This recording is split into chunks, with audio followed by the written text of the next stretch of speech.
სასამართლო დამნაშავედ ცნობილი პირისთვის სასჯელის შეფარდებისას ყოველთვის ითვალისწინებს როგორც შემამსუბუქებელ, ისე დამამძიმებელ გარემოებებს. შემამსუბუქებელ გარემოებად კანონი თვლის ბრალის აღიარებას, გამოძიებასთან თანამშრომლობას და პროცესის მიმდინარეობისას მტკიცებულებების უდაოდ ცნობას, რაც მნიშვნელოვნად ზოგავს მართლმსაჯულების რესურსს.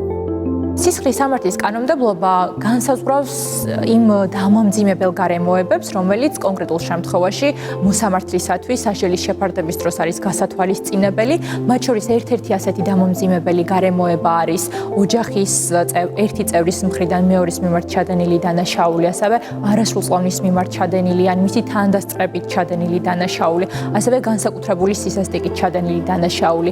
გარდა ამისა, საინტერესო არის ის და აღსანიშნავი, რომ კანონმდებლობით რეგულირდება როგორც დამამძიმებელი გარემოება სასჯელის შეფარდებისას დისკრიმინაციის შემცველი ნიშნით შეუწყნარებლობის მოტივით ჩადენილი დანაშაული ყველა იმ კატეგორიის დანაშაულისთვის, რომელიც კონკრეტულ შემთხვევაში ბრალად ედება პირს, რომ ჩაიდინა.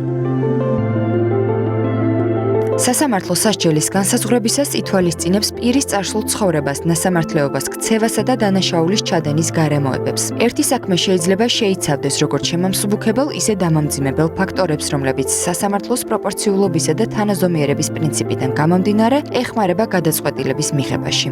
პირობითად შესაძლებელია პირი წარსულში არ იყოს ნასამართლევი, შესაძლებელია ითანამშრომლოს გამოძიებასთან, აღიაროს ბრალი, მტკიცებულებები უდაოდ გახადოს, თუმცა სამაგიეროდ ქმედება, რომელსაც სასამართლო კონკრეტულ შემთხვევაში ედავება, მას ჩადენილი იყოს არასრულწლოვნის მიმართ, არასრულწლოვნის თანდასწრებით, განსაკუთრებული სისასტიკით ან იარაღის გამოყენებით, შესაბამისად ეს ცალკეულად როგორც დამამძიმებელი გარემოებები ისე იქნება გათვალისწინებული, ხოლო ის ფაქტი, რომ ითანამშრომლა წარსულში ნასამართლევი არ ყოფილა, რა თქმა უნდა, ეს ყურადღების მიღება სასამართლოს არ დარჩება.